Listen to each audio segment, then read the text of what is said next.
Welcome to Popcorn Planet's top 10 pop culture moments of 2022, and I'm so excited to ring them down with our own Stef The Alter Nerd. How excited are you to be here, Stef? Oh, top 10 pop culture moments of 2022. Oh my goodness. So happy to be here with you and ring them down. I don't even know really what you've put in this list, in all honesty. I can hazard a guess, but I don't know. I don't know if you'll have them in or not, but we'll find out. We'll find out. Let's break them down together, shall we? This is what a year it's been. We've gone through so much this year, one of our biggest years. I can't wait for next year. But I thought this would be a fun thing to do every year, to recap all the biggest moments that we all talked about that I thought really was the biggest moment. So let's get to it. Number 10. This one might be a little unconventional, but I'm trying to cover everything. And yeah, everyone's talking about Avatar saving movies right now, but no. There was another movie that saved movies this year, and it was Tom Cruise.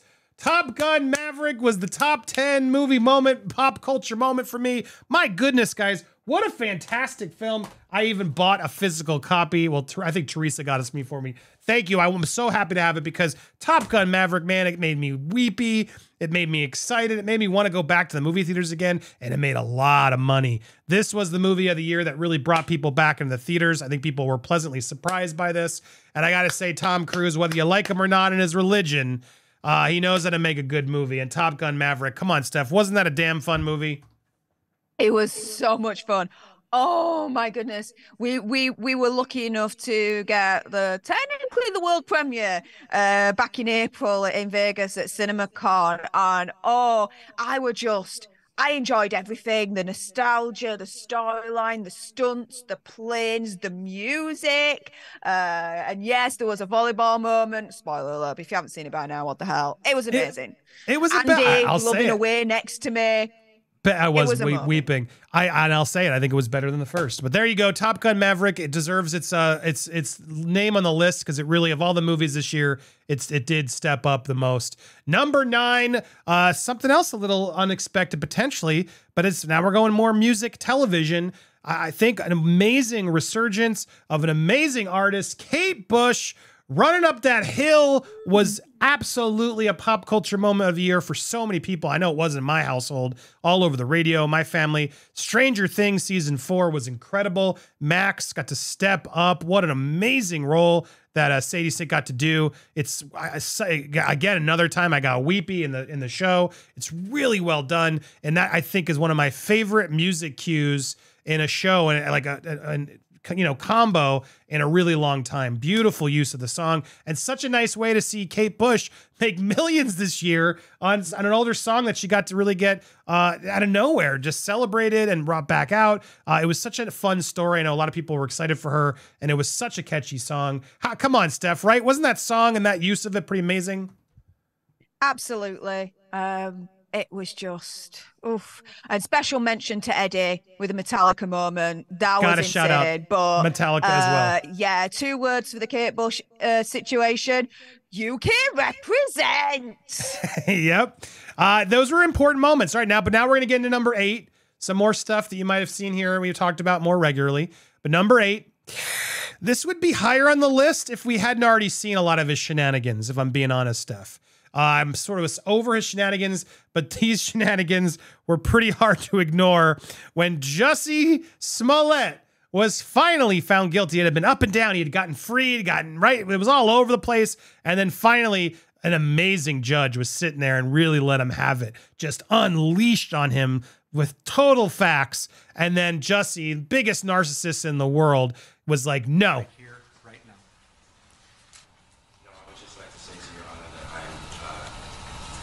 Not suicidal. That's what I was about to say. Okay. I'm not suicidal. Okay. I am not suicidal. I am innocent, and I am not suicidal.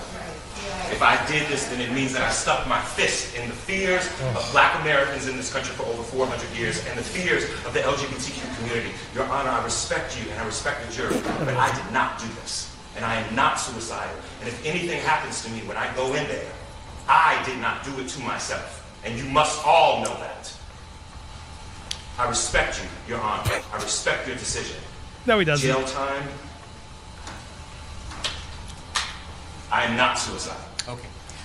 Mr. Uche, let me inquire, are there any post-sentencing motions you care to present? Court is adjourned.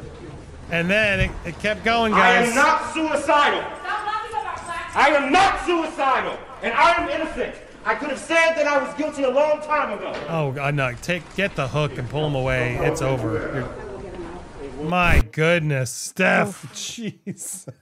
He could have made it on the cringe list, but I decided to put him on the pop culture movie because that was a moment. We sat through that whole trial. It was just so unbelievable. And then finally at the end, boom, he did exactly what it just proved his true colors, don't you think?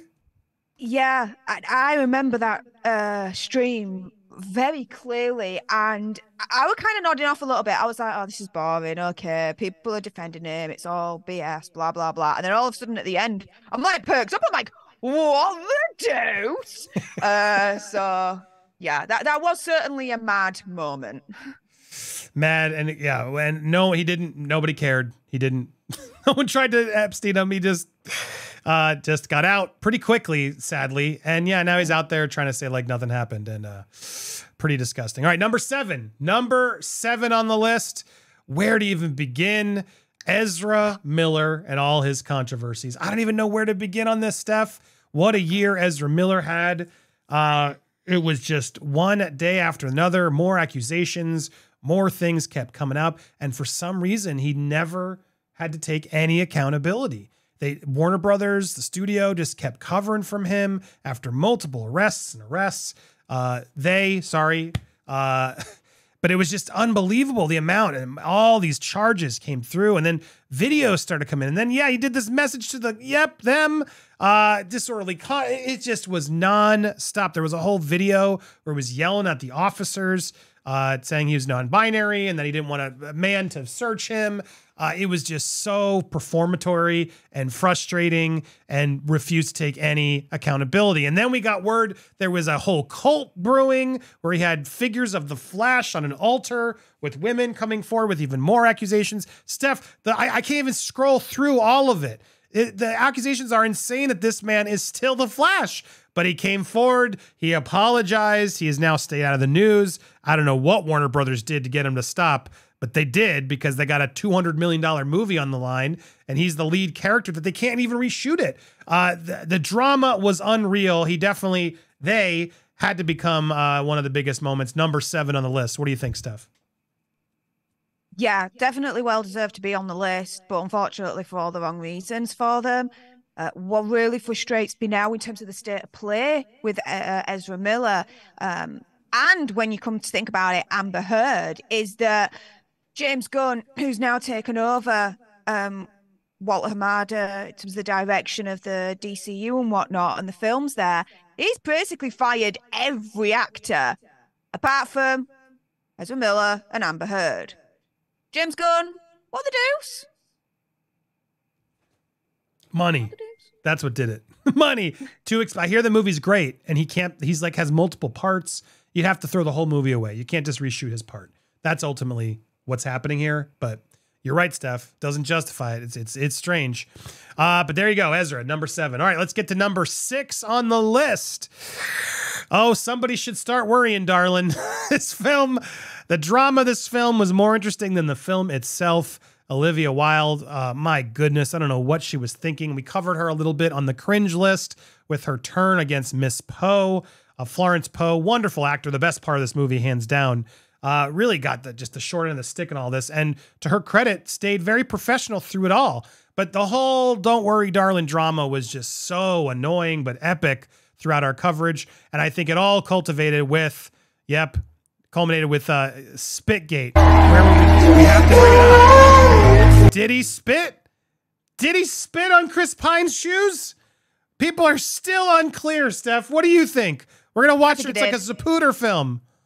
Totally. I think there was some form of liquid that exited Harry Styles' gob and landed within the vicinity or on Mr. Chris Pine.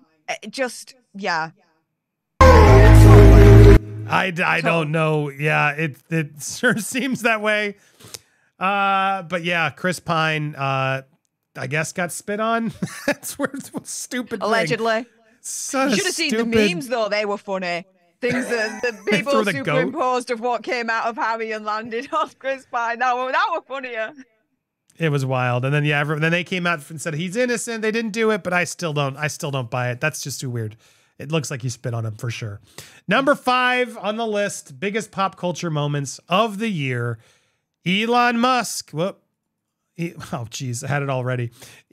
Elon Musk takes control of Twitter in a $44 billion deal and then proceeds to just run havoc on everything. Exposes the old regime, brings everybody back, including Trump, then brings Kanye back, then pushes Kanye off, and then ultimately through all the drama decides, I'm going to put a poll up. Should I still run Twitter? And they're like, no. And then he's like, fine, I'm gone. And now we're hearing the year's not over. Mr. Beast might take over Twitter, Steph. Is that the latest I was hearing from you? Yeah. Watch out on my channel tomorrow. I'll be releasing that video. But yeah, there's a strong possibility that Mr. Beast may be chosen by Elon Musk to be the next CEO of Twitter. It's insane. Stay tuned tomorrow on my channel. That's just freaking weird. I don't even know where to go. I haven't seen that, but yeah, apparently it's in there somewhere. I didn't find it in true, but yes, tune in to Stef The Alter Nerd. You'll get that info there. But Elon Musk buying Twitter absolutely was a big deal this year. And then a lot of celebrities got upset. They left Twitter. How dare we can't stay here anymore, even though a lot of them still did. Alyssa Milano was gonna leave, but then she's like, I have to stay to keep it cool. It was just so much craziness happened, good and bad, if I'm being honest. And you know what I gotta say? I appreciated some of his ideas. I do think Twitter would be better off with someone a little bit more experienced in social media, so Elon can focus more on going to Mars, building the cars, and have some insight on a team of people. Hopefully they can bring back Twitter. We will see what happens. Number 4, though, on our list. Now we get to some big ones, some big moments you might be predicting. Number 4 on the list, long live the Queen. We lost Her Majesty. It was a truly sad year, and in what a year that should have been just celebrating her. Nope, it became about Meghan and Harry, Steph. The year of Meghan and Harry out trumping the Queen, and Meghan comparing herself to Princess Di, and Boozy getting in. Oh my God, so much happening because of Meghan and Harry, and really, really dividing not only your neck of the woods, Steph, but the whole world. I think this documentary really swayed a lot more people to be anti-Meghan, just because they were like, why are we watching this? I thought you wanted privacy. If you want privacy, don't make a 6-part Netflix series showing your kids and all your private lives. And they were filming everything throughout it all. It just looked a little strange. Steph, hey, 10 seconds. Go ahead. 10-second British rant. The late Her Majesty Queen Elizabeth II, always in our hearts. She dedicated her life to service throughout her whole lifetime. Absolutely amazing woman. Meghan Markle, not even close to that. Meghan Markle, Prince Harry, hiss off, you cowbags. There you go. Well said. Love it. It's right to the point. But yeah, this was the year of that. Whether you liked them or not, they really did make an impact, which was quite rude, given that they should have just waited a year and let the Queen have her time and respect. But nope, they couldn't. They had to get that Netflix money. Ka-ching! Number 3 on our list. Man, I would not have put this on my bingo card, Steph. Really? I mean, look, I knew the tides were turning for Mr. Kanye West, but I did not expect him to literally lose everything. Now, the year started, right? It was crazy. We were covering Kanye in the beginning of the year as he was harassing Kim, threatening Pete Davidson, Skeet. There was a whole bunch of scary turns there where it was like, dude, leave Kim alone. Like, I'm not a huge Kim Kardashian fan. She made our cringe list, which if you haven't seen, go on over and subscribe. You make sure you don't miss any of our videos. Hit the button, hit the bell, smash the like, and check out this year's cringe list. Because yes, Kim K made it. But Kanye made it too, actually. But Kanye's on this because the whole thing just became insane. At the beginning of the year, he probably would have made the bottom of the list, but then he couldn't stop himself. It got worse and worse and worse. And then he did that DEF CON Jews tweet, which really took things next level, becoming an anti-Semite. We called him out. A lot of people did. We got a lot of backlash for that stuff. I remember people were annoyed. It had Andy, come on, Kanye's a genius. Kanye's a genius. No, it got even worse. And then Adidas kicked him out. Twitter kicked him out. Instagram kicked him out. The bank kicked him out. Everybody started kicking Kanye West out. They didn't want business with him. And there was a point where we had a lot of really good conversations about what's right, what's fair, what should the business be allowed to do, etc. Bottom line, this was a massive story and just a real heartbreaking turn for, he was a musical genius. He really was someone I liked listening to. And it's really hard to support this man as he's now gone so far to praise, yes, those villains from Germany's World War II, the German villains from World War II and their leader, trying to say like they had good qualities too. I mean, he's trying to say like this religious idea of everybody has good in them.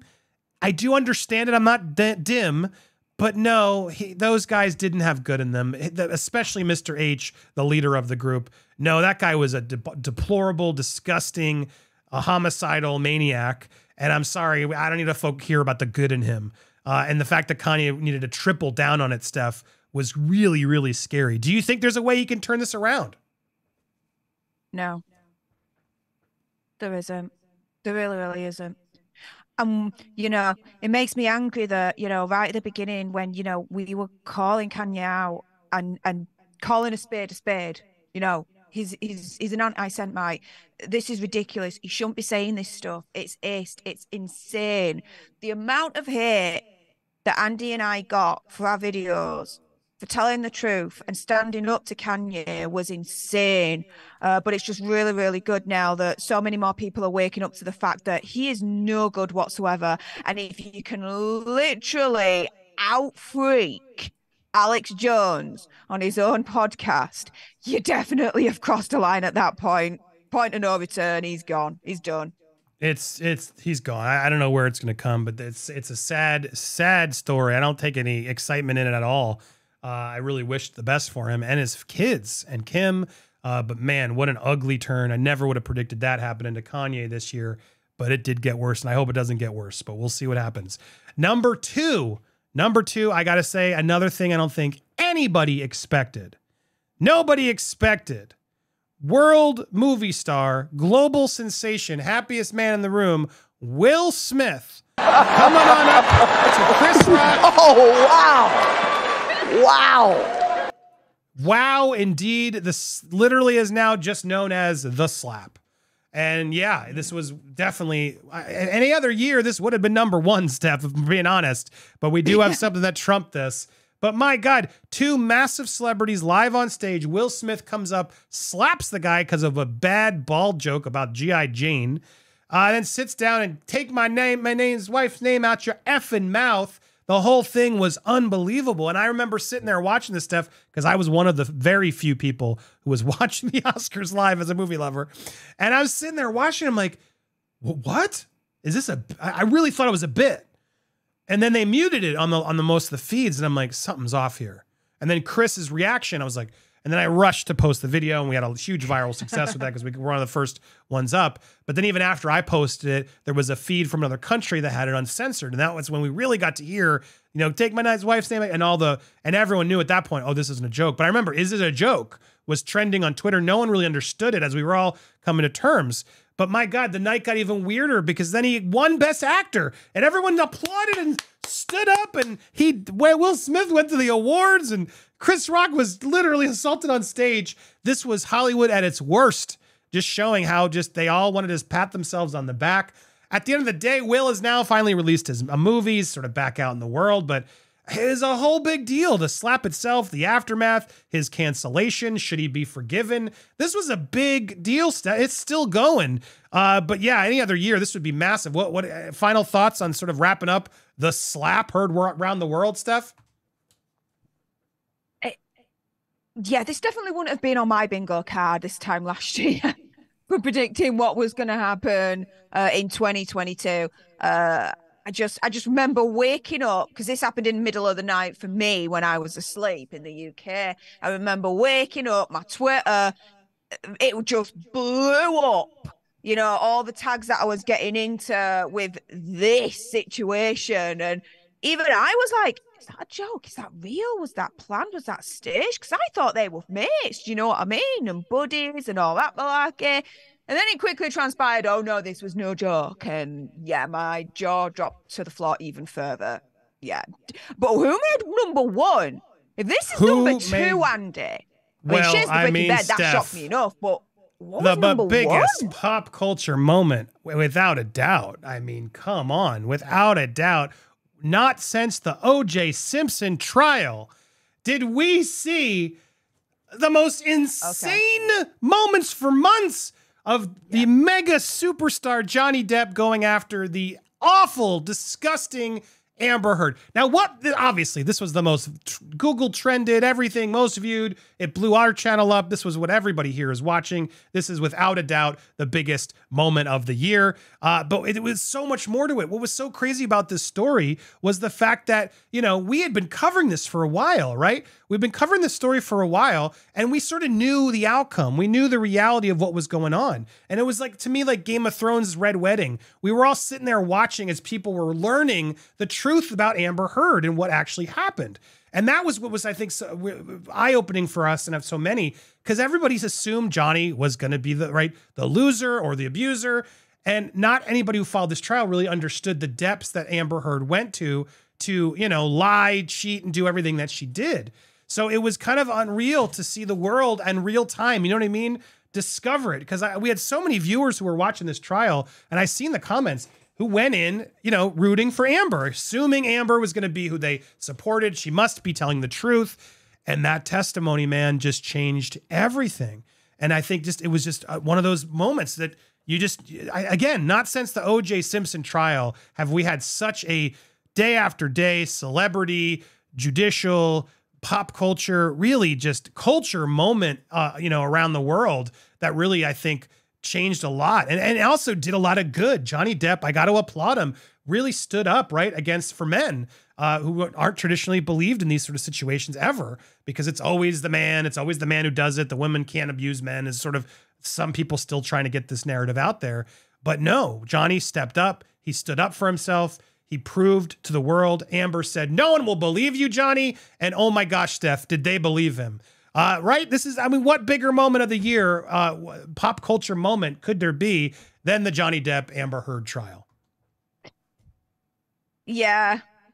You're not going to get any arguments from me on this one. This was absolutely insane. And yeah, and Andy's right. Look back over our history on Popcorn Planet before this trial. We've been covering this for a couple of years prior. And so what was kind of strange for me in a way was seeing the rest of the world catch up to where we were, if that makes sense. Mm-hmm. A lot of the stuff that was coming out of the trial, guys, we knew years before. But for everyone else, it was brand new. And to see those headlines finally be in the mainstream media, of what was happening when we knew all along, that element of everyone else playing catch up was like an out of body experience in a way, I suppose. Well, I used the Red Wedding example because everyone who read the books was waiting for their people to watch that scene. And I don't want to spoil it if you haven't watched Game of Thrones. It's a key, crucial moment.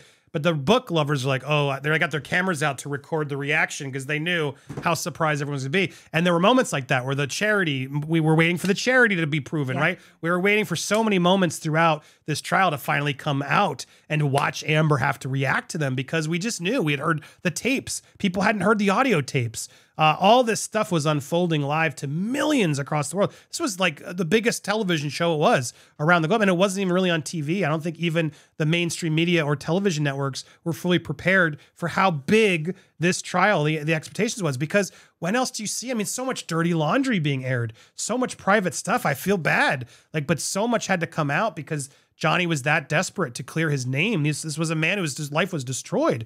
And Amber really had no choice. She tried to get out of it so many times, to throw it away, to toss it, to use the UK bullshit verdict as a way to justify it. But no, he stood strong. And my goodness, to this whole crowd, this year was obviously the year of justice for Johnny. We got to meet Johnny at the show, Steph. It was, ultimately, I don't know how else we could pick anything else but the best pop culture moment. To meet the man himself, to see him face to face and get some time with him to really know and see, oh man, we really did something good defending this guy, because what she did was deplorable. I'm so grateful to this audience, to everybody who stumbled in here, who found us and stuck around. You guys are amazing. We did something amazing together. We helped a man get justice. And I don't wish harm to Amber. I really don't. But man, I wish she would just take some damn accountability, Steph, right? That's what was so frustrating about this, watching her day after day refuse to take any accountability for anything through it. It was mind-blowing. Final thoughts from you on it all? Yeah, absolutely mind-blowing with this number one moment for pop culture moments of 2022 on Popcorn Planet. Undeniably, it makes sense now. I'm thinking, well, after the slap, what else could there be? I'm thinking, I'm forgetting the main thing, obviously, as soon as it comes up. It's like, oh my goodness, that's so obvious. Yes, of course. But yeah, that I will never forget that moment, being on stream with you, and we hear the verdict live, and I just burst into tears. It was like a release. Like, yes, a survivor was able to get to court, confront their monster, and win. Oh my goodness. Yeah, that was such a special moment on so many levels. It's untrue. Well said. You guys can see our reaction here. You can watch Steph's reactions. You can support Steph over at Stef The Alter Nerd. What a year. We got so much more still in store, and we got so much more for 2023. I can't wait to see what next year's list brings, and I hope you guys will all be here for the ride. You guys really changed us and our channel and our lives this year. I'm so grateful we have you all here as part of this community. So excited to do more. Please, like I said, hit that subscribe button or hit the join button, hit the bells, hit all the stuff you want to support. You can also hit those 3 little dots, do a super thanks if you want to thank us at the end of the year. It should say super thanks, the little $sign on the comments. That's right. You can pay to leave a mega comment, a mega pint, if you will, to thank us for a year's hard work. And make sure you go over to Stef The Alter Nerd as well and support her, as well as It's Kim, Lewis over at Nerd Report, and all, and Christopher Melcher. What an amazing year we had with all our fan, Laura B. I shouldn't have started naming a list because I'm going to get in trouble. But my God, the people and friends we've built in this year in this community, it blows my mind. And I'm so grateful for all you. And we got so much more in store. So don't go anywhere. Thank you guys so much for watching. Stay tuned for more here on Popcorn Planet.